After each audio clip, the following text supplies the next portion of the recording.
Bismillahirrahmanirrahim. Assalamualaikum warahmatullahi wabarakatuh. Alhamdulillahi rabbil alamin. Asyhadu an la ilaha illallah wahdahu la syarika lah wa asyhadu anna Muhammadan abduhu wa rasuluh la nabiyya ba'da. Allahumma shalli ala Muhammad wa ala alihi wa ashabihi ajmain. Amma ba'd. Puji syukur kita panjatkan kehadirat Allah atas limpahan rahmatnya, limpahan anugerahnya, sehingga pada malam hari ini kembali kita bisa menghadiri acara majelis ilmu dalam rangka mencari ridhonya Allah. Salawat dan salam kita haturkan kepada junjungan kita Nabi besar Nabi Muhammad sallallahu alaihi wasallam, para sahabatnya, para tabi'in, tabi'ahum, wa man tabi'ahum bi ihsanin ila yaumiddin. Dan atas kehadiran Bapak Ibu hadirin semuanya, mudah-mudahan Allah memberikan ilmu yang bermanfaat di dunia dan akhirat. Kita lanjutkan kajian Sahih Bukhari, masih di kitab yang ke-8 yaitu Kitabus Shalah, bab yang ke-41, nomor hadis 420. A'udzu billahi minasyaitonir rajim. Bismillahirrahmanirrahim. Babu hal yuqalu masjidu Bani Fulan. Bab bolehkah dikatakan Masjid Bani Fulan. Bani Fulan ini menunjukkan pada orang yang membangunnya. Kalau kita lihat masjid-masjid dari sumbangan Timur Tengah itu rata-rata nama orang, ya. Masjid Zaid, masjid siapa, nama orang yang membangunnya. Itu boleh atau tidak? Haddatsana Abdullah bin Yusuf qala akhbarana Malik an-Nafi an Abdullah bin Umar anna Rasulullah sallallahu alaihi wasallam sabaqa bainal khail. Nabi berlomba di antara kuda allati utmirat minal khafiyah, yang dilatih dari tanah khafiyah. Nabi naik kuda ini berlomba-lomba dari tanah hafiyah. Wa amaduha, dan jauhnya lomba atau balapan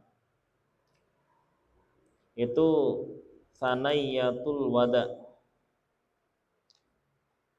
sejauh tanah Thaniyatul Wada, kurang lebih jaraknya perlombaan itu kalau sekarang diukur kurang lebih 6 mil.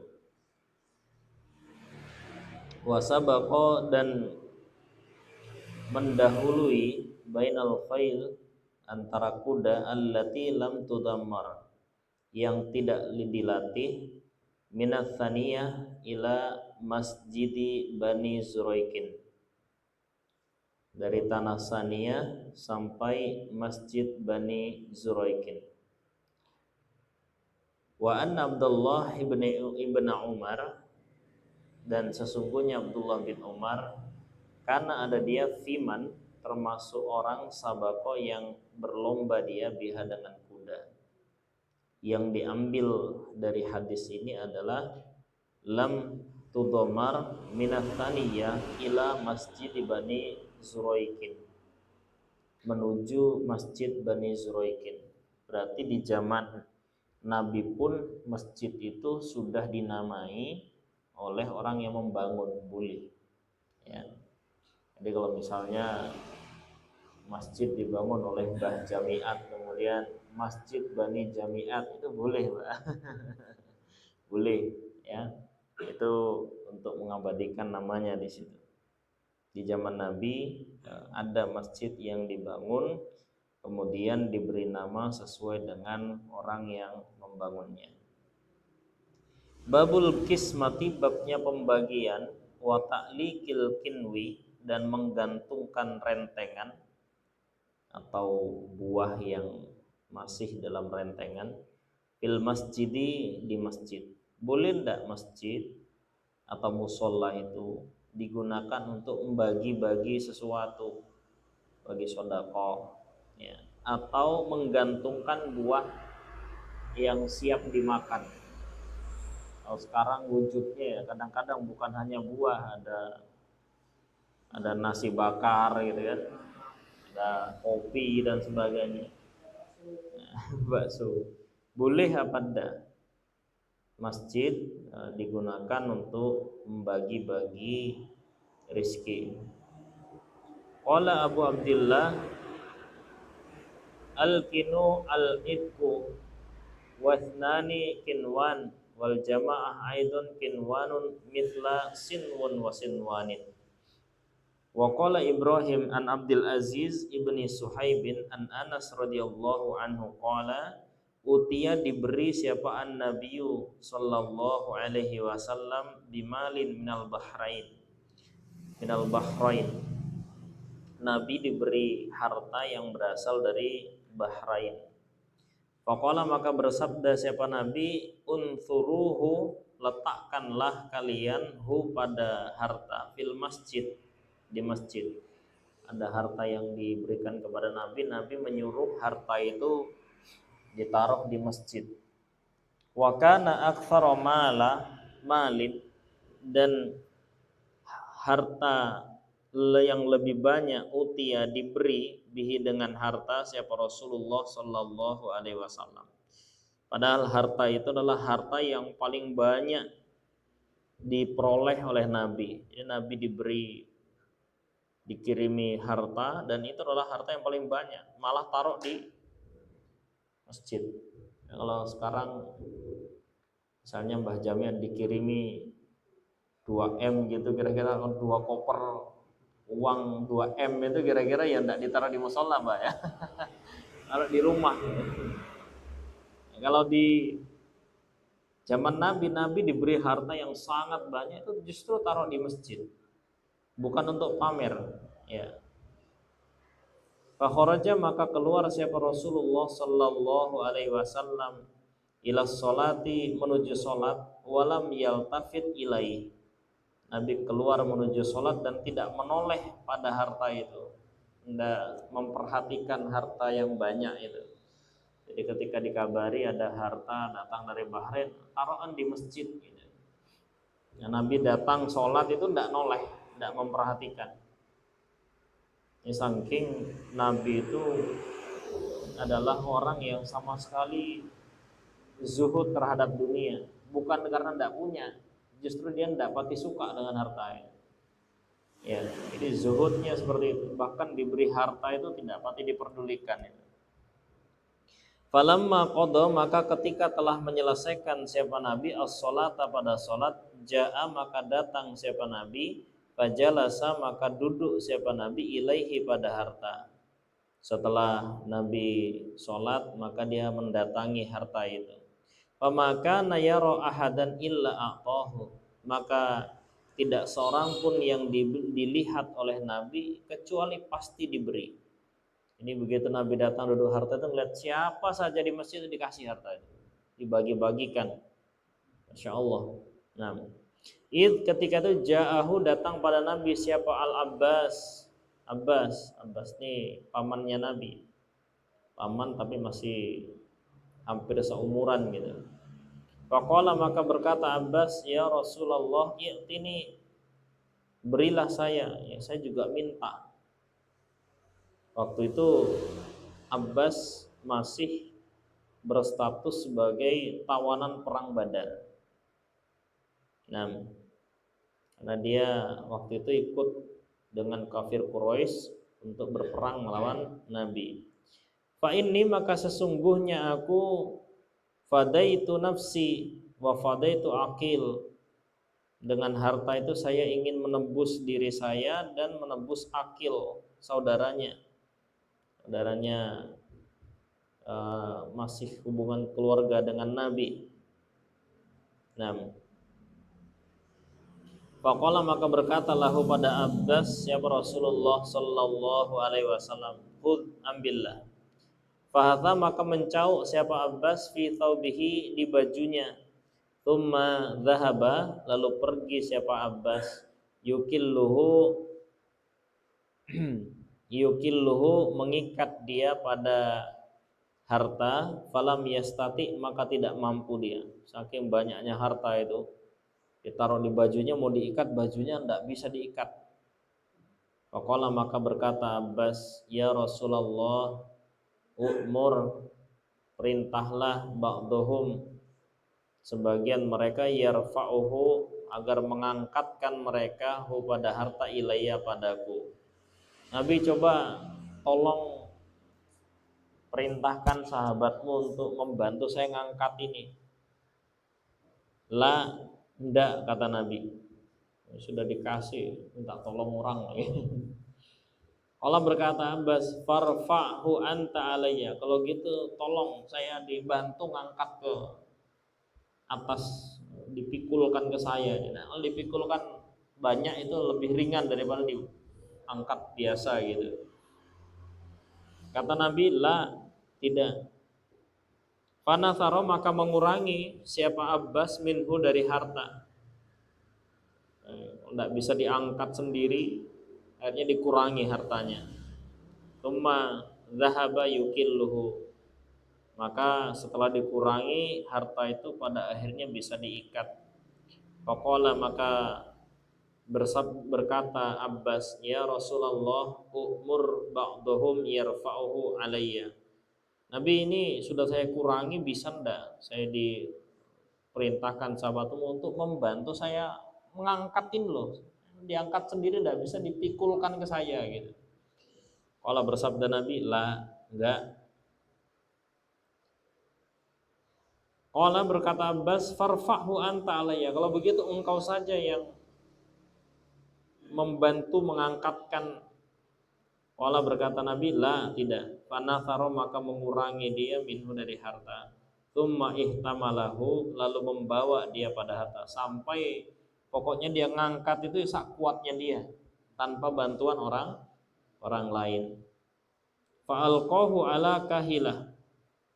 Maka dia mengangkat harta itu di atas pundaknya. Tsumma intalaqa lalu berangkat siapa Abbas. Famazala maka tidak henti-henti siapa Rasulullah sallallahu alaihi wasallam yutbi'uhu basarahu mengikutkan siapa Nabi hu pada pandangannya, hu pada Abbas, basarahu pada pandangannya, hatta khafi alaina sampai samar siapa Abbas dari kami, artinya sampai jauh.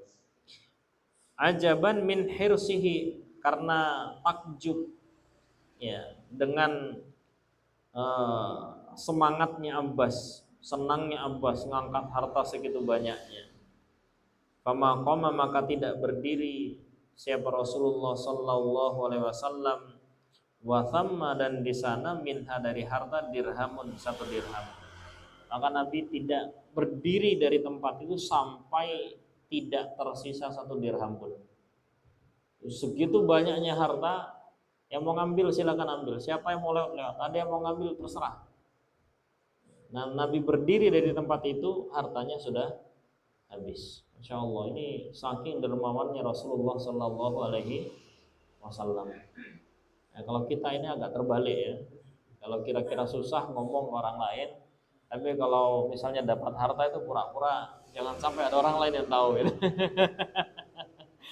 Dapat musibah itu ngabari sana sini, minta bantuan dan sebagainya misalnya. Tapi dapat rezeki nomplok itu gimana pura-pura ndak lihat, ndak ada yang tahu gitu.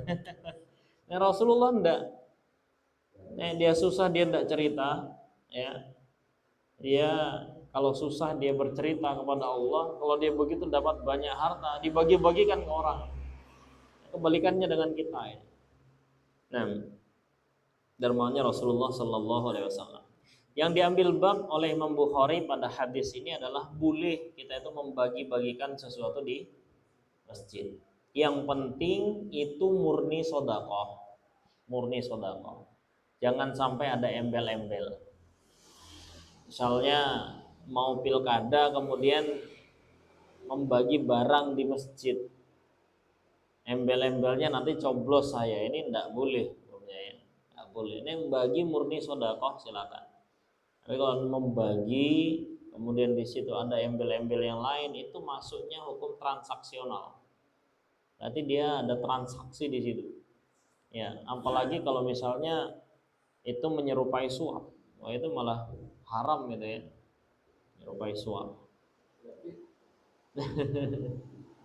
Babu man da'a li ta'amin fil masjid wa man ajaba fi.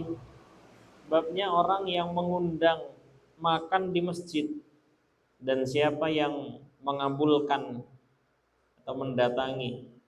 Boleh ndak ngundang orang makan di masjid? Haddatsana Abdullah bin Yusuf akhbarana Malik an Ishaq bin Abdullah sami'a Anasan qala wajadtu an-nabiyya sallallahu alaihi wasallam fil masjid ma'ahu nasun. Jadi saya menjumpai Nabi di masjid. Nabi waktu itu masih bersama para sahabat yang lainnya. Fakuntu, maka berdiri aku. Faqala, maka bersabda siapa Nabi li padaku. Dan Nabi tahu itu. Arsalaka Abu Talhah, kamu diutus Abu Talhah ya, bapakmu maksudnya. Qultu, berkata aku, na'am ya. Faqala, maka bertanya Nabi, li ta'amin, untuk makan? Qultu, berkata aku, na'am ya. Faqala, maka bersabda siapa Nabi, liman, pada orang ma'ahu bersama Nabi, kumu, berdirilah kalian. Fantolako, maka berangkat Nabi, fantolaktu baina aidihim, maka saya juga berangkat bersama mereka. Hadis lengkapnya Bapak Ibu sekalian, kenapa Anas tidak langsung ngomong?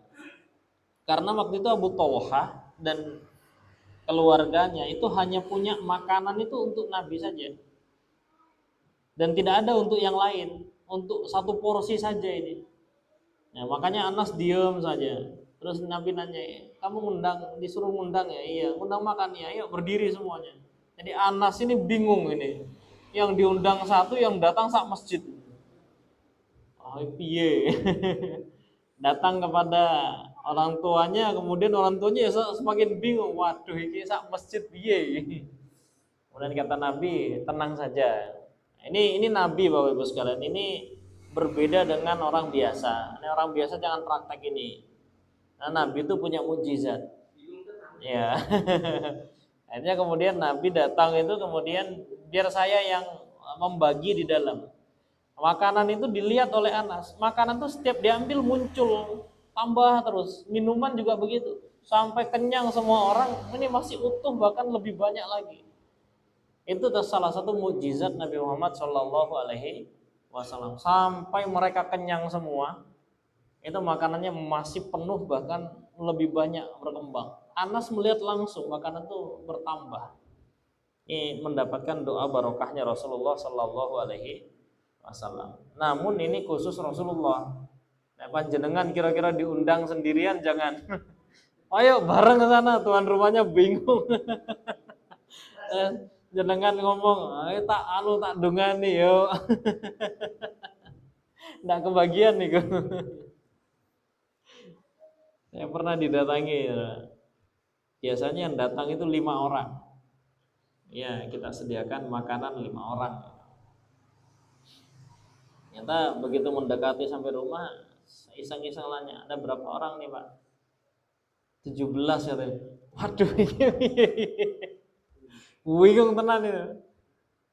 Akhirnya udahlah dibagi, yang tadinya 5 porsi jadi 17, yang penting cukup. Dan itu tidak bertambah, ditunggu-tunggu ya enggak nambah-nambah, bukan Nabi. Jadi kalau yang diambil hikmah dari hadis ini, boleh mengundang orang makan di masjid, boleh.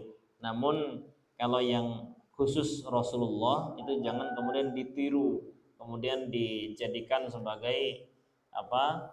Ini bisa seperti Nabi. Enggak, ada sifat-sifat khusus yang menjadi mukjizat Rasulullah Shallallahu Alaihi Wasallam. Seperti Nabi suatu saat cari air wudhu nggak ada, adanya cuma ember kecil. Karena Nabi masukkan tangannya, ayo wudhu, baca Bismillah. Ya. Yang wudhu 70 orang, embernya Anas ngelirik ke dalam ember, ternyata di sela-sela jarinya Nabi itu ya keluar air.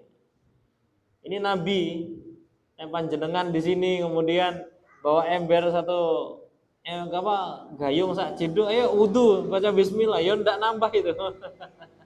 Jadi ada hal-hal yang memang itu menjadi keistimewaan Rasulullah Sallallahu Alaihi Wasallam. Nah, yang diambil hikmah oleh Imam Bukhari di sini adalah boleh mengundang orang di masjid untuk makan. Babul qada'i wal li'ani fil masjid bainar rijali wan nisa. Bab menghukumi dan melaknat seseorang di masjid antara laki-laki dan perempuan. Ini menghukumi seseorang di masjid, khususnya di sini hukum agama, yaitu ketika terjadi li'an. Li'an itu pasangannya selingkuh, kemudian ketahuan tapi tidak ada orang lain yang tahu. Li'an. Sehingga yang laki-laki mau melaporkan atas tuduhan zina, maka dia tidak bisa. Kenapa? Karena tidak punya saksi. Nah, maka saksinya, padahal kalau hukumnya, kalau misalnya dia tidak bisa mendatangkan saksi, itu kan harus dicambuk 80 kali. Maka untuk menghilangkan hukum cambuk, dia sumpah laknat, li'an namanya. Bahwa kalau saya bohong, saya sumpah 4 kali, kalau saya bohong, saya siap dilaknat oleh Allah. Nah, yang perempuan juga begitu. Dia bersumpah 4 kali bahwa saya tidak melakukan zina. Kalau saya bohong, saya siap dilaknat. Nah, laknat, saling melaknat ini, saling bahasanya minta dilaknat kalau bohong, inilah yang disebut sumpah li'an. Itu boleh, ya, boleh terjadi di masjid. Karena tidak ada pembuktian. Jadi kalau ada bukti, ya, ada saksi, maka ini bisa dikuatkan. Misalnya ada laki-laki menemui istrinya berzina, kemudian dia membawa saksi 4 orang. Nah, istrinya langsung dieksekusi begitu ya, diranjam. Tapi kalau tidak ada saksi, hanya dia, maka muncul sumpah li'an.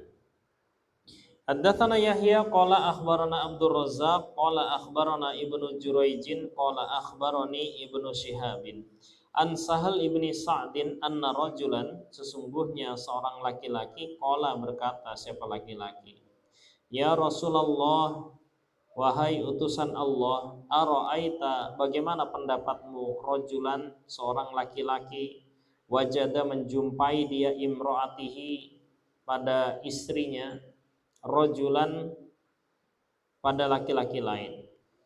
Bagaimana pendapatmu apabila seorang laki-laki menjumpai laki-laki lain bersama istrinya, artinya berzina dengan istrinya? Ayaqtuluhu, bolehkah dia membunuh laki-laki itu? Ya, singkat cerita, fatala ana, maka saling bersumpah li'an keduanya fil masjid, dalam masjid. Wa ana syahidun, dan saya menyaksikan. Sahal mengatakan, saya lihat dua-duanya sumpah li'an. Karena apa? Laki-laki itu yakin betul atas tuduhannya, perempuan membantah. Karena tidak bisa mendatangkan saksi, maka yang laki-laki sumpah laknat, perempuan sumpah laknat. Dan itu terjadi di masjid. Nah, sumpah li'an ini boleh. Tapi kalau sumpah pocong di masjid, nah ini tidak ada syariatnya, ya. Nah, kalau sumpah li'an ini boleh. Ya, siapa yang berdusta di antara kami, maka siap dilaknat oleh Allah. Nah, ini tidak bisa dikiaskan sumpah pocong, karena sumpah pocong itu tidak ada syariat dalam Islam itu, ya. Tidak ada syariatnya.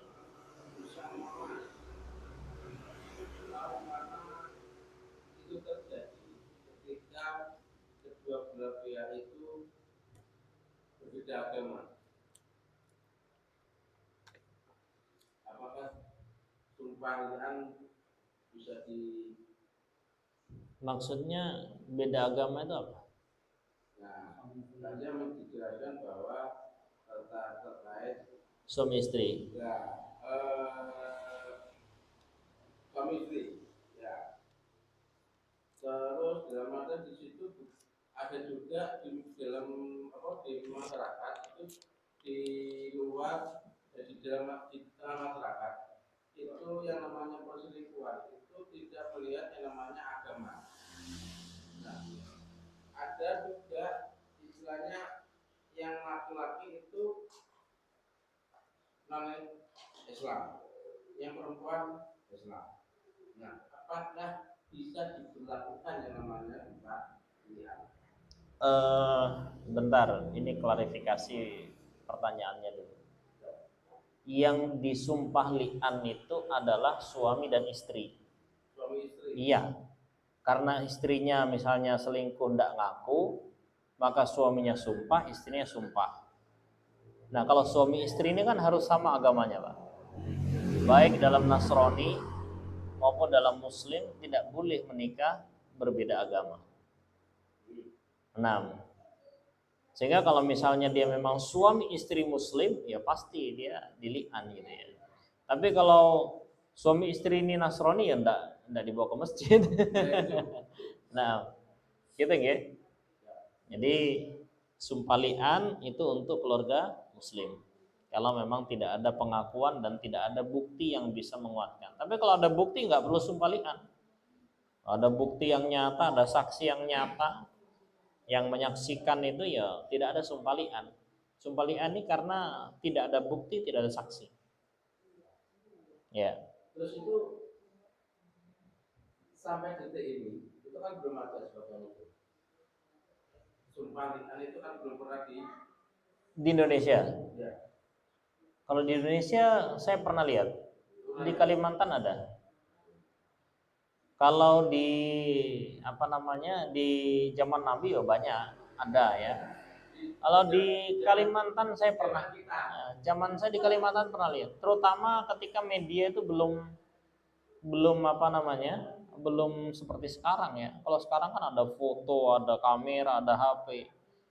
Nah, itu kan bisa pembuktian sekarang. Tapi kalau di zaman saya yang masih, artinya di kampung saya ya, zaman kita kan sebenarnya zaman jenengan lebih tua daripada zaman saya gitu. Tapi di kampung saya itu memang masih belum, waktu itu lampu saja belum ada.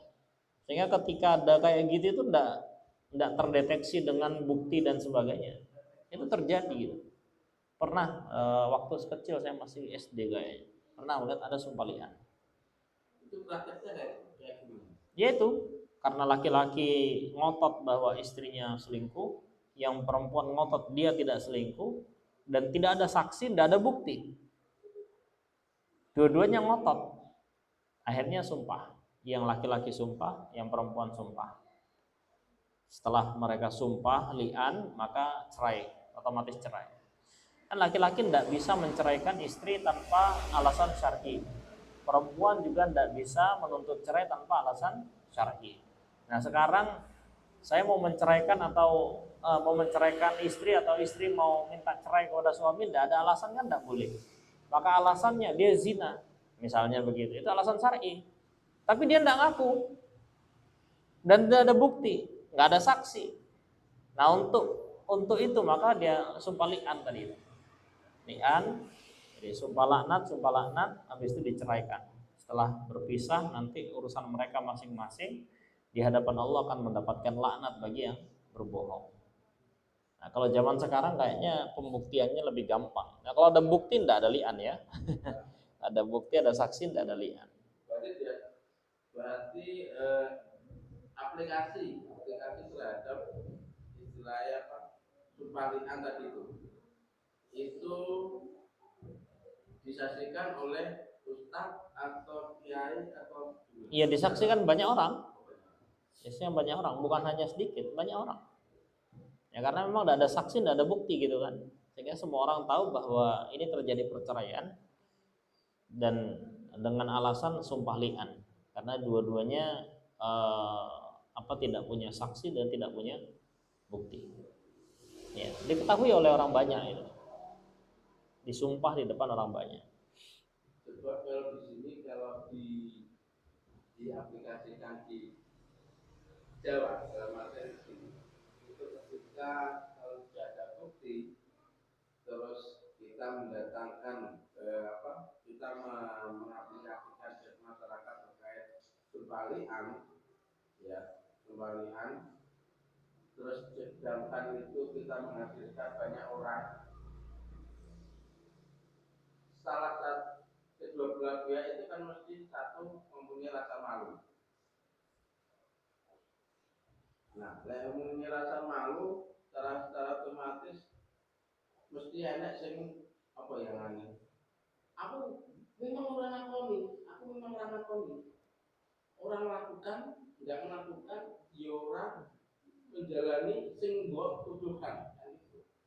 Akan tetapi aku memang udah mau banyak dengan aplikasi untuk lihat tadi itu. Kalau tapi memang buat tetap melakukan, berarti kamu ngisi-ngisinya aku. Nah, semacam itu. Nah, ngisi-ngisi itu secara otomatis bisa untuk tujuan yang lain dalam artian mana apa lain. Nah, semacam itu. Jadi gini, yang kita bahas itu dalam Quran atau hadis itu ilmu syariah. Ketika aplikasi di masyarakat butuh edukasi dulu. Nah, sama dengan hukum waris. Hukum waris itu sejak zaman Rasulullah sudah ada, Qur'annya ada. Tapi apakah sekarang nih masyarakat Islam menjalankan hukum waris? Belum tentu, banyak yang tidak malahan. Nah, itu butuh edukasi untuk menyampaikan itu ya. Hukumnya tidak berubah, li'an maupun hukum waris itu tidak berubah, hukumnya tetap dan tidak boleh dirubah sedikit pun. Terkait masyarakat menjalankan atau tidak, ini butuh edukasi. Diedukasi bahwa dalam Al-Quran ada begini, dalam hadis ada begini. Nah, kalau tidak diedukasi otomatis itu tadi, ini nanti pencemaran nama baik ya. Sama dengan hukum waris itu ketika pokoknya bagian laki-laki 2, perempuan 1, geger. Agamanya gitu, sudah peduli agama karena tidak ngerti edukasi. Itu karena ketidaktahuan ya. Maka butuh edukasi yang seperti itu. Nah, terkait hukumnya tidak berubah, namun untuk melaksanakannya membutuhkan edukasi yang lebih dalam kepada masyarakat kita. Betul ya? Nah, babu idza dakhala baitan, bab ketika masuk rumah, yusolli, salat dia, haitsu syaa, di mana saja dia menghendaki, au haitsu umira, atau di mana saja dia diperintah, wala yatajassas, dan tidak boleh meneliti. Jadi kalau kita masuk ke rumah orang Islam, maka kita boleh sholat di situ di mana saja tanpa perlu meneliti di sini ada najis atau tidak. Ya, kadang-kadang sifat kehati-hatian kita itu intinya rumahnya orang Muslim itu kan tidak najis gitu ya. Tidak najis. Maka ketika kita misalnya datang, misalnya saya ke rumah Mbah Jamiat, kemudian Mbah saya izin sholat, oh iya, di mana Mbah? Sebelah situ, oh iya, sholat di situ. Di mana saja diperintah oleh tuan rumah untuk sholat di situ silahkan. Selama di situ tidak ada najis, nggak perlu diteliti. Mbah di sini pernah kena najis apa enggak? Terus dicium, dilihat, nggak perlu begitu. Kita yakin bahwa rumah orang Islam ini adalah suci.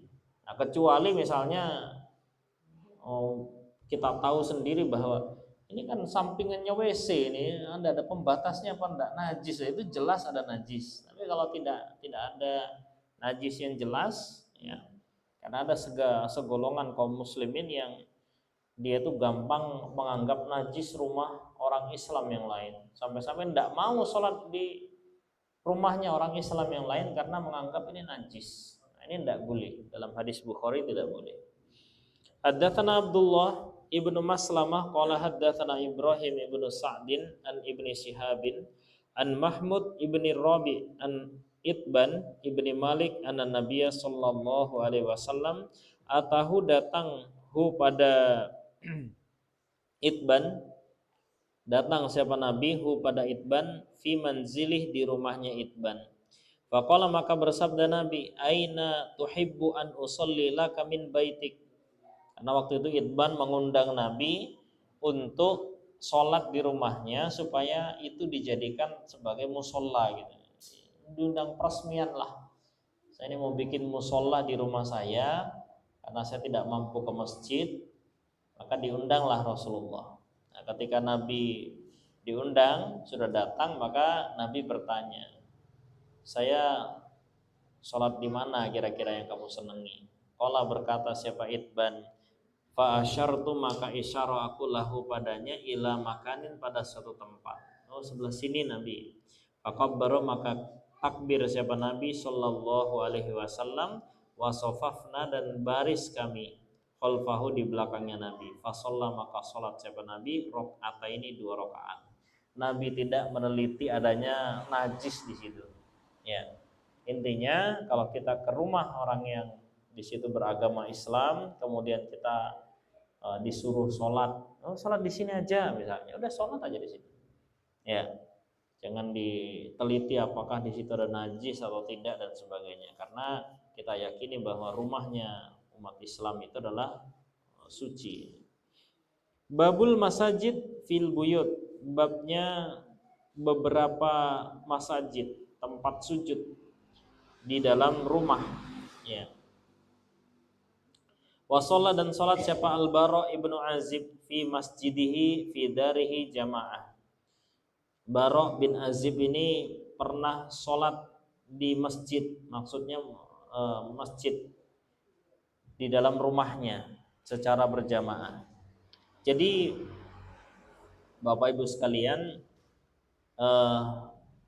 berawal dari kata sajada yasjudu sujudan, ya, sajidun masjudun usjud latasjud, masjidun masjidun. Ini masjid itu artinya tempat sujud.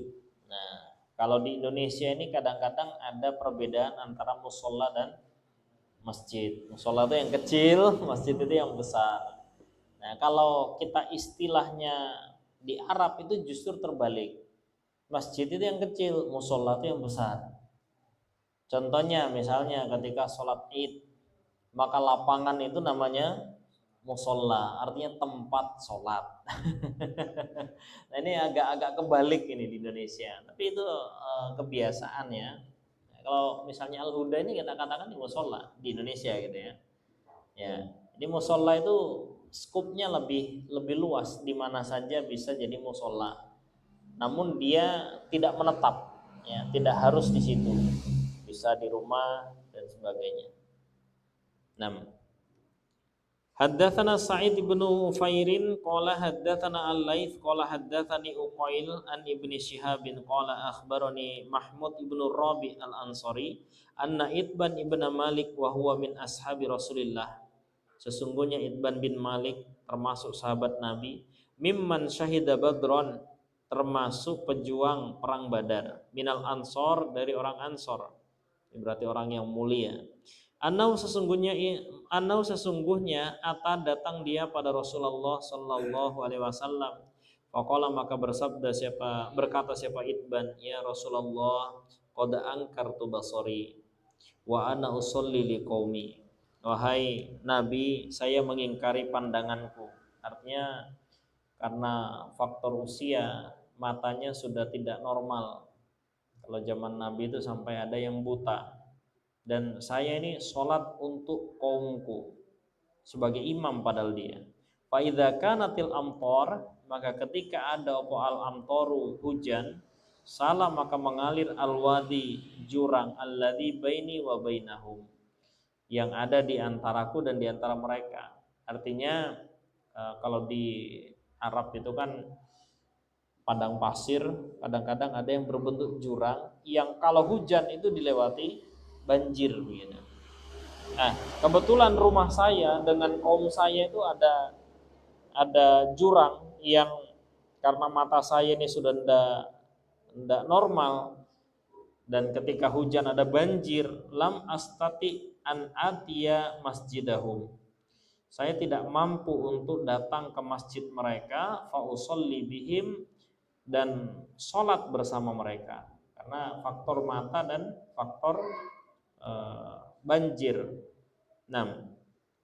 Waditu ya Rasulullah annaka ta'tini, saya senang wahai Rasulullah apabila engkau datang padaku, fatusolli fi baiti, maka engkau sholat di rumahku, fattakhidhuhu musalla, maka saya jadikan sebagai tempat sholat. Ya, jadi musola, masjid itu termasuk musola, namun tidak semua musola jadi masjid. Masjid itu tetap, ya, masjid itu tetap. Tapi kalau musola itu tidak tetap, bisa dipindah-pindah. Misalnya kita sholat hari raya di Tenis Agung, berarti pada saat kita sholat itu namanya musola. Tapi begitu sudah selesai, ya itu lapangan, ya. Tapi namanya musola. Tapi kalau masjid, ya menetap, ya. Masjid ini tidak bisa digunakan untuk yang lain-lain, tidak boleh ada transaksi, tidak boleh. Ya, ada aturan sendiri ketika masjid. Nah, maka setiap masjid itu termasuk musola, namun tidak setiap musola itu termasuk masjid. Maka di sini babnya boleh membuat masjid di dalam rumah. Artinya ini ditetapkan sebagai tempat sujud, tidak digunakan untuk yang lain. Ya, ini khusus. Saya misalnya ada 5 kamar, satu kamar ini khusus untuk sholat, maka ini hukumnya bisa menjadi masjid karena dia ditetapkan sebagai tempat sholat. Nah, itu boleh, ya. Qala berkata siapa Mahmud bin Rabi al-Ansori, faqala maka bersabda lahu padanya siapa Rasulullah sallallahu alaihi wasallam, sa'af'alu insyaallah. Ya, kalau itu alasanmu, insyaallah akan saya kerjakan. Artinya saya akan ke sana. Qala Itban faghoda Rasulullah, maka pagi-pagian Rasulullah sallallahu alaihi wasallam wa Abu Bakar hina irtafa'an nahar, ketika matahari sudah tinggi, artinya masih pagi, ya, ketika matahari sudah naik itu fasta'dzana, maka minta izin siapa Rasulullah sallallahu alaihi wasallam. Artinya Nabi datang bersama Abu Bakar, minta izin kepada Itban. Fa'adzintulah, maka saya izinkan, oh silakan masuk, gitu ya. Falam yajlis, maka Nabi tidak duduk hatta dakhalal bait, sampai Nabi masuk ke rumah. Assalamualaikum, waalaikumsalam, tidak langsung duduk. Lalu qala bersabda Nabi, aina tuhibbu an usolli min baitik, di mana tempat yang kamu senangi untuk saya sholat di situ, yang mau diresmikan jadi khusus musolah gitu. Qala berkata Itban, fa asyartu lahu ila nahiyatin minal bait, maka saya memberi isyarat kepadanya ke penjuru rumah. Faqama, maka berdiri siapa Rasulullah sallallahu alaihi wasallam, fakabbara, maka bertakbir siapa Nabi, artinya salat.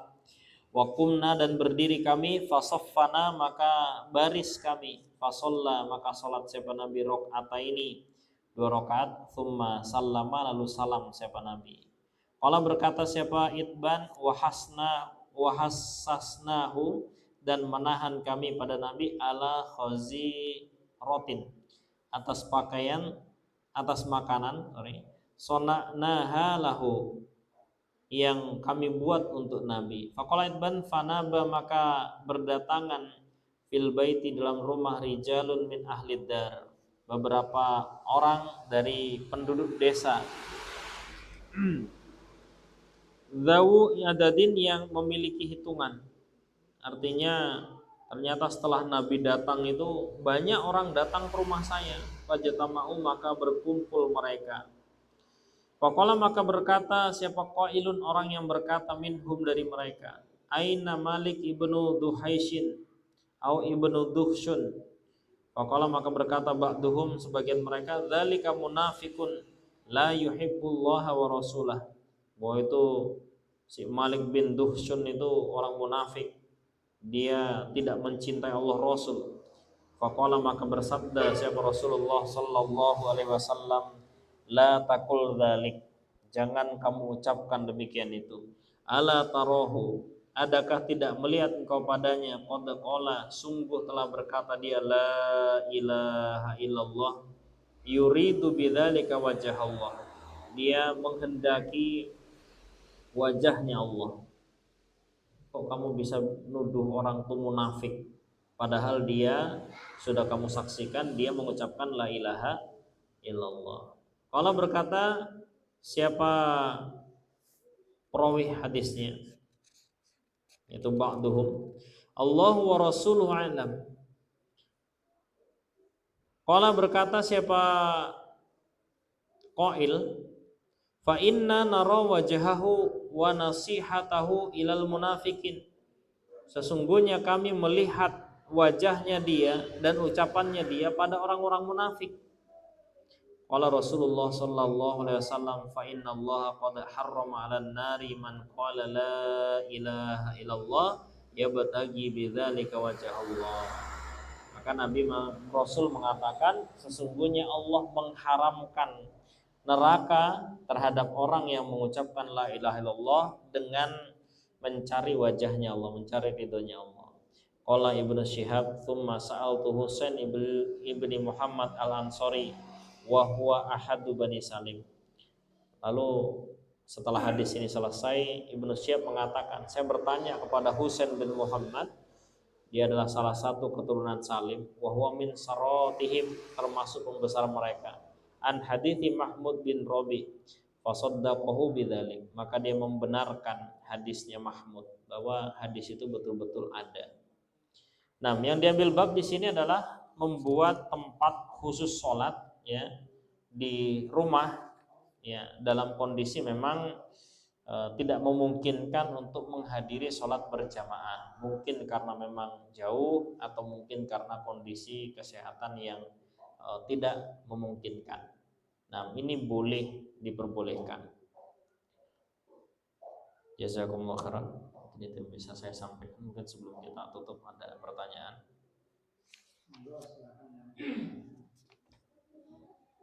Ini sedikit dan terkait tadi dijelaskan bahwa kita tidak boleh bersama muslim ketika kita silaturahim ke rumah saudara kita bersama muslim, tidak boleh untuk ngecek dalam arti tempat sholat ini apa tidak. Tetapi kita mempunyai saudara bersama muslim juga itu memelihara kucing dan kucing itu berkeliaran kemana-mana dan di tempat atau di rumah saudara kita itu tidak mempunyai tempat khusus untuk sholat. Terus tindakan kita, kucing itu suci ya, jadi ketika ada seorang sahabat ya, dia berwudu terus ada kucing lewat, dia berwudu ada kucing lewat, kucingnya dikasih minum, yang lain nggak, loh kok dikasih, kenapa kamu heran ya, Nabi ya begini katanya, dikasih minum wudunya itu terus dipakai wudu ya, kucing itu suci meskipun dia binatang buas, tapi dia adalah at-tawafun, hewan yang memang hidup di sekeliling manusia, maka tidak najis ya kucing itu, kecuali di situ ada tainya, ada kencingnya, jelas najis. Tapi kalau bulu-bulunya, liurnya itu tidak najis. Nah, dokter gini, kita beranggapan bahwa kucing itu satu ketika dia buang air besar, dan itu pun kecuali kalau pemeliharaan di tempatnya yang khusus. nah. Nah, bagi bukan peliharaan yang tidak ada tempat khusus, kan berkeliaran kemana-mana. Yeah. Nah, setelah dia itu kencing, setelah dia itu berak, nah, itu dia duduk di mana-mana. Nah, itu untuk mensikapi itu semacam bumi itu suci. Bumi itu suci. Ketika kucing itu tadi sudah buang air, kemudian dia sudah kena debu, maka dia sudah jadi suci. Ya. Jadi selama di situ tidak ada kotoran kucing dan kotoran kencingnya atau taiknya, maka kita anggap suci.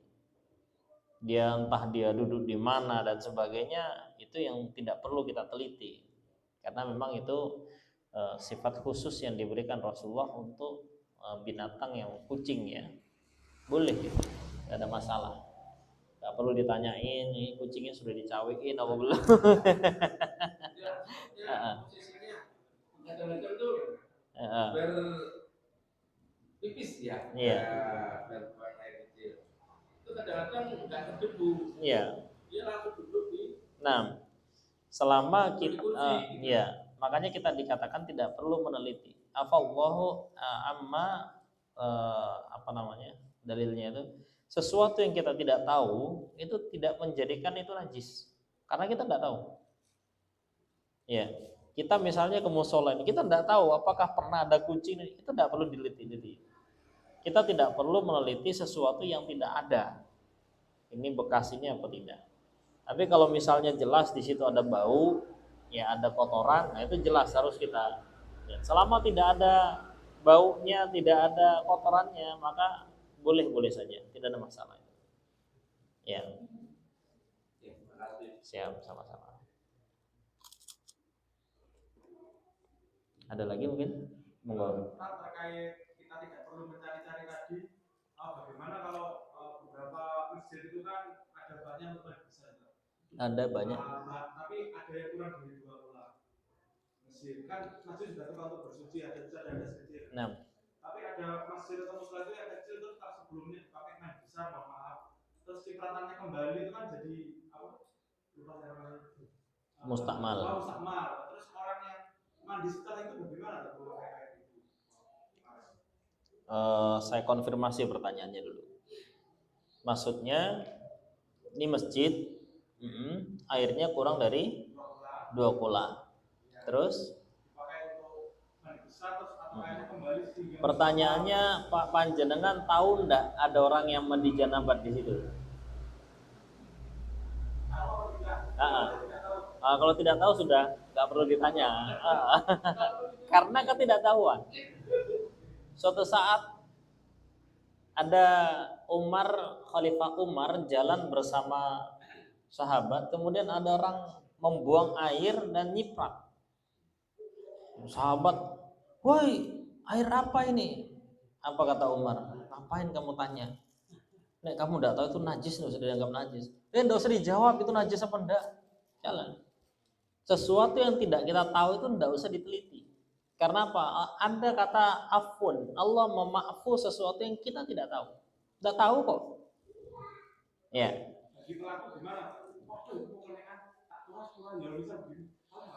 Bagi pelaku bagaimana?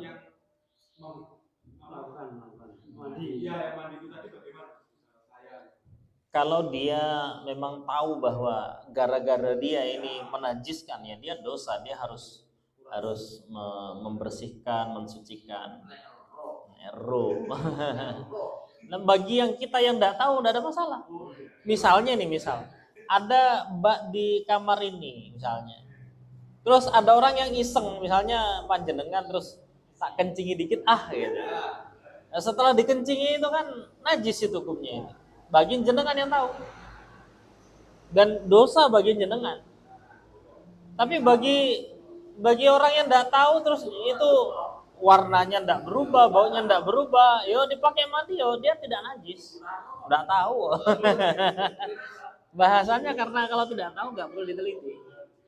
Makanya kalau kita masuk jeding, ya, kemudian ada air di situ yang mungkin seember dan ini suci apa najis ya?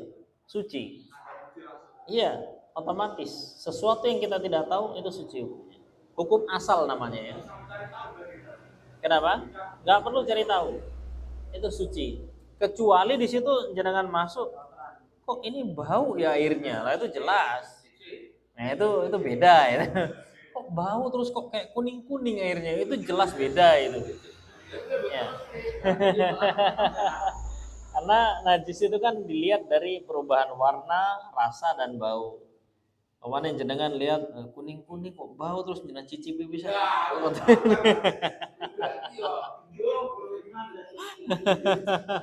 Kok pakai apa enggak dipakai mandi ya? Iya. Cukup kira-kira? Masih ada, mau nggak Pak? Oh iya, belum afdal kalau Pak Anam belum ada ya. Mungkin di masjid atau di musola menyiapkan kematian nomor satu. Nomor dua itu menyiapkan nanya, ada tahu nggak? Mungkin barang ketinggalan di musola apa di tempat sekitar musola itu. Kalau yang menyiarkan kematian itu ikhtilaf. Ada yang boleh, ada yang tidak. Tapi kalau menyiarkan barang hilang, itu didoakan oleh Rasulullah. Barang siapa yang menyiarkan barang hilang di masjid, mudah-mudahan Allah tidak memberi taunya. Mudah-mudahan hilang selamanya. Itu menunjukkan sangat dibenci menyiarkan barang hilang di masjid. Ya, jangan menyiarkan barang hilang di masjid. Ini namanya benci adalah tentang ditulis di papan barang Lah itu enggak, istilahnya misalnya ada itu namanya menyiarkan barang temuan. Yang dilarang tuh barang hilang. Barang temuan itu berarti ada barang ditemukan, ini punya siapa, terus ditulisi. Yang merasa gini itu enggak apa-apa. Yang enggak boleh itu menyiarkan barang hilang. Dompet saya hilang di masjid misalnya. Didoakan Nabi, mudah-mudahan enggak ketemu. Ingat ya, barang temuan beda hukumnya. Bahkan di Masjidil Haram itu informasi yang saya dapat itu ada tempat khusus.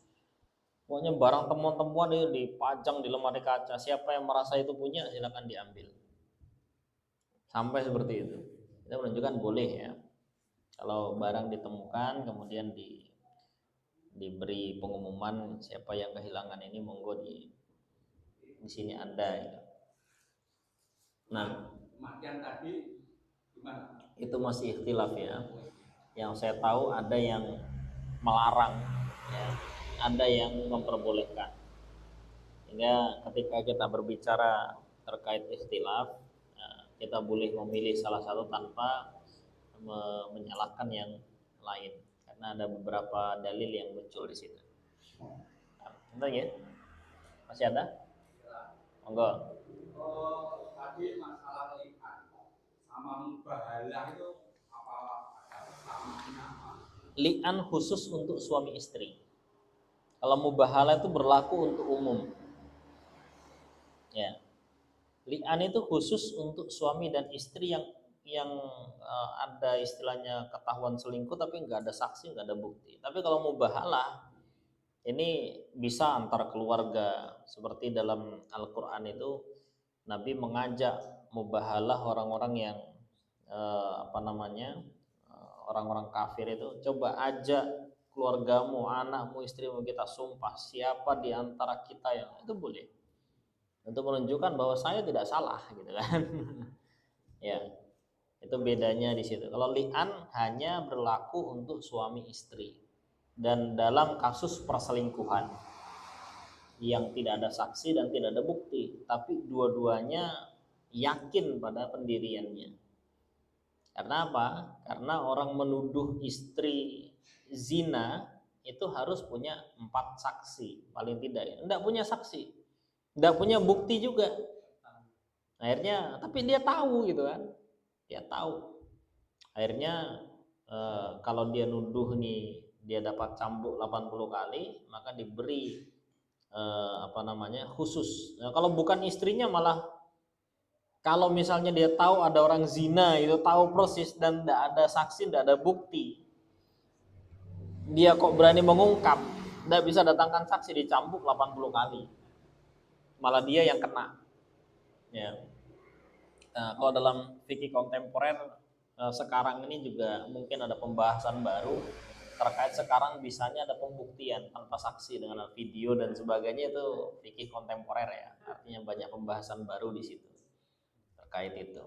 Cuman kalau yang li'an ini memang tidak ada saksi, tidak ada bukti dan suami betul-betul yakin, maka dia untuk menghilangkan siksa cambuk 80 kali itu dia bisa menggunakan 4 li'an itu. Dia bersaksi 4 kali dan ditutup dengan yang kelima, saya siap dilaknat kalau persaksian saya ini bohong. Nah, istrinya balas, dia bersumpah 4 kali, ya, karena kalau dia dituduh zina, ini sudah ada berani sumpah, kok ini tidak sumpah berarti dia diranjam. Berhubung dia juga sumpah 4 kali dan yang kelima saya siap dilaknat oleh Allah, berarti tidak ada ranjam di situ. Yang ini tidak ada pukulan 80 kali, yang ini tidak ada ranjam. Wis cerai dengan masing-masing sumpahnya siap dilaknat oleh Allah. Itu li'an ya. Lah itu habis li'an pasti cerai, harus cerai. Lah kalau habis sumpah kemudian bareng lagi ya itu dudukan, bukan li'an namanya. Li'an itu memang sudah ini begitu habis li'an udah jatuh talak gitu. Otomatis cerai. Ya. Itu langsung talak 3 itu langsung li'an itu. Nah, ada lagi mungkin? Silakan. Monggo. Tadi semua istri tahu ya namanya keluar hotel tahu ya. Kan nggak usah mengadakan nikah. Tahu. Timbang kasihan nanti tahu saudaranya apa juga istrinya langsung dicerai itu. Nah, jenengan tahu betul ya cerai langsung aja enggak apa-apa. Ini kan karena jenengan itu tahu dan dia tidak ngaku, tidak ada bukti, tidak ada saksi, baru li'an. Kalau memang jenengan tahu, wah ini sudah jelas ini main serong dan sebagainya, jenengan ceraikan dengan alasan itu, dan alasan itu kan akan dimintai di KUA itu. Apa alasanmu kok bisa bilang dia begini? Kan orang memutuskan cerai juga harus punya alasan yang syar'i. Kalau jenengan bisa buktikan dan tahu ya tidak ada li'an gitu. Cuma nggak difoto, nggak ada CCTV, cuma tahu, tapi kan nggak difoto apa gitu, mana tahu aja gitu. Kalau kita tahu ada orang berdua-duaan di kamar, itu belum bisa dikatakan saksi. Belum bisa. Ya, meskipun dia di kamar wujudnya memang berdua, cewek cowok. Kecuali di kamar cewek cowok digerebek kondisi kayak gitu yo. Lain soalnya, oh dia masuk kamar berdua, ini berarti zina, nggak boleh. Kita nggak boleh menghukumi sesuatu yang kita tidak lihat. Nonton ya?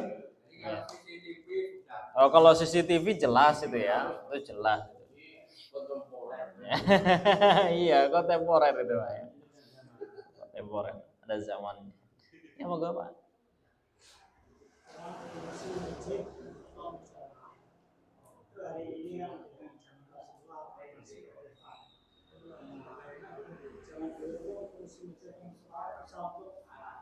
Sekarang yang penting untuk kebaikan, mungkin musawarah, dan seterusnya. Terus hari ini pun kadang-kadang musawarah kalau kita masjid pas hari kampanye itu kadang-kadang ya ada campuran yang sekitar ada yang dicilai. Ya kalau sudah ranahnya ke sana itu jauh Pak ya. Kalau misalnya masjid digunakan untuk kampanye itu sudah memang aturan KPU saja nggak boleh. Aturan KPU saja nggak boleh. Apalagi aturannya Allah. Panjenengan tahu ada orang kampanye di masjid atau di musola, di foto, kena pelanggaran.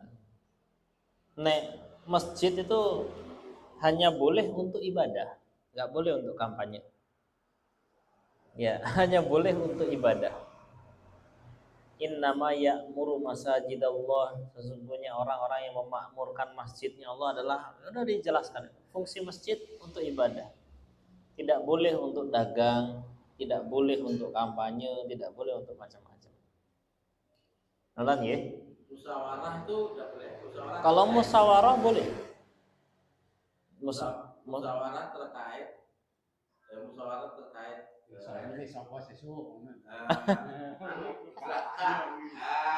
boleh. Musyawarah yang dalam rangka ibadah boleh. Bahkan zaman Nabi musyawarahnya selalu di masjid. Tapi nek musyawarah besok milih sinten gitu. Sinten sing gede nih gitu. Lu ae kan enggak boleh. Boleh, Bang. Kamarnya saya kelas 10 bungkus nasi kotak nanti dari Oh gitu ya. Coblos ini gitu. Saya gini Ustaz, hari ini kan Kemenak tanda petik itu kan moderasi. Dan itu diartikan mungkin apakah masuk Kementerian itu bisa menjadi salah pertanyaan, IT, kemudian seterusnya itu kan hanya kebaikan, artinya tidak kemungkaran. Sehingga mungkin tujuh strategi gimana ya supaya faktanya itu karena mungkin di rumahnya kurang pas, tempat umum salah satunya rumah ibadah masjid. Itu kan apakah masih diberikan atau tidak diberikan untuk yang lain mungkin jika dalam bercerai itu bisa dilakukan fisik sehingga takdirnya itu mungkin Itu ada konsultasi saja. itu masih ada hubungan dengan syariah ya. Termasuk tadi li'an di masjid, ada orang mau konsultasi di masjid, itu masih relevan ya. Tapi kalau untuk yang kampanye, dagang, kemudian yang berhubungan dengan sifat duniawi ya, itu yang perlu dipertanyakan bahwa masjid itu dibangun untuk ibadah kepada Allah. Ya, kalau masih ada di situ hukum-hukum untuk menegakkan hukum Allah seperti ada masalah pernikahan atau masalah waris kemudian dimusyawarahkan di masjid, boleh. Karena masih ada hubungannya dengan syariat Allah. Kata nggih? kajian terkait dengan masalah ekonomi itu kan tujuannya juga untuk Maslahat. masyarakat. Kemarin kelihatan pernah ada undang pakar ekonomi tersebut itu di apa itu intinya ya untuk intinya adalah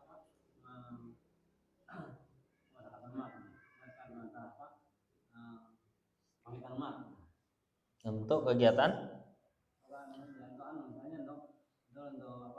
kalau dia sifatnya jelas di situ kajian, meskipun dia bahasa ekonomi, tapi kan itu menyesuaikan syariat gitu, itu masih boleh jelas. Itu karena judulnya kajian gitu. Lain halnya kalau di masjid kemudian mengadakan pelatihan TikTok affiliate misalnya. Wah, ini yang perlu dipertanyakan ini ya. Mungkin di sampingnya masjid boleh gitu. Atau bahas tentang bagaimana berdagang yang baik misalnya yang sesuai syariah, itu boleh selama masih ada panji-panji Allah di situ boleh. Tapi kalau dia murni bisnis di situ, nah ini perlu dipertanyakan. Jadi sifatnya kita menyatakan kajian itu kan mengkaji sisi syariah ya, dari segi ekonomi, dari segi ini boleh karena di situ syariahnya yang boleh. Tapi kalau ini murni bisnis, wah itu enggak boleh. Apa ya? Cukup insya Allah, masih ada monggo. Kayak pelataran masjid itu disewakan untuk mantan itu gimana? Halaman masjid disewakan untuk pernikahan. sebenarnya mungkin bukan lebih tidak cocok dikatakan disewakan ya mungkin ya. Mungkin bukan disewakan, maksudnya itu sebenarnya hanya untuk biaya operasional masjid gitu ya. Ya biasanya seperti itu. Kalau dibilang disewakan itu kok kayaknya enggak pas. Kalau misalnya ada di Malang itu juga masjidnya itu kan luas pekarangannya. Yaitu bahasanya bukan sewa ya. Kalau kita pikir sebenarnya untuk operasional masjid, infak lah bahasanya gitu. Kita pakai kemudian kita infak. Biasanya seperti itu. Nah, itu kan bukan dijadikan sebagai persewaan kemudian yang punya itu terus ngambil, enggak. Itu sebenarnya kan untuk kas masjid, untuk keperluan masjid. Maksudnya diperbolehkan apa tidak? Ya boleh-boleh saja. Infak kan. Infak. Jangan masuk ke sini ikut kajian terus ada kotak infak terus ngisi infak di situ, boleh atau enggak? Boleh jawabannya kan. Ya, artinya mau ikut menggunakan kemudian sebagai bentuk tanda kita ikut berkontribusi di situ, kemudian kita memberikan infak untuk masjid. Diniatinya bukan sewa gitu ya. Niatinya infak untuk masjid. Nah, jangan niati sewa itu nanti barokahnya kurang kurang dapat. Infak saja di masjid. Nanti masjidnya dijadikan untuk listrik, untuk apa itu urusan dia. Yang jelas kita infak untuk masjid. Benar ya? Iya. Monggo. Istri itu beli barang penuh, rumah dipenuhi barang-barang istri. Mungkin diperingatkan nggak mau. Itu mungkin dicerai apa? Penuh barangnya semuanya dibeli, punya semua banyak. Istri itu punya prinsip, uangmu adalah uangku, uangku adalah uangku. Itu istri. Ya. Jadi kalau misalnya panjenengan sebagai suami memberikan nafkah, ini saya beri nafkah, dia mau beli apa ya itu urusan dia. Nah, dia punya uang sendiri mau dipakai beli apa itu juga punya dia, kan begitu. Nah, selama barang-barang itu kira-kira bukan barang yang mengandung maksiat, ada manfaatnya, ya mungkin kita bisa mengingatkan jangan sampai mubadzir, jangan sampai nganggur. Banyak sandal 10, pakaian 3 lemari full. Masya Allah. Gampang Pak sebenarnya. Wong ndi itu sebenarnya gini, saya pernah saya itu punya aturan di rumah ya. Kalau mau beli sandal baru yang lama harus disedekahkan. Kalau enggak nanti akan jadi masalah di akhirat. Kalau kamu mau beli sebanyak itu ditumpuk nanti di akhirat semua pakaian ini akan ditanya. Nah, itu boleh. Setiap yang kita beli itu akan ditanyakan di hari kiamat. Jadi kalau bisa punya prinsip sebelum kita beli yang baru, yang lama ini disedekahkan atau dikasihkan. Nah, dalam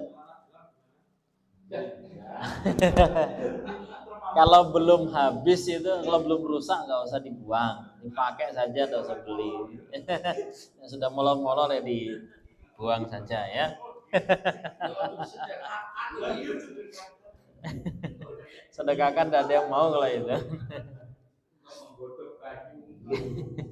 Cukup nggih. Jazakumullah khairan. Assalamualaikum warahmatullahi wabarakatuh.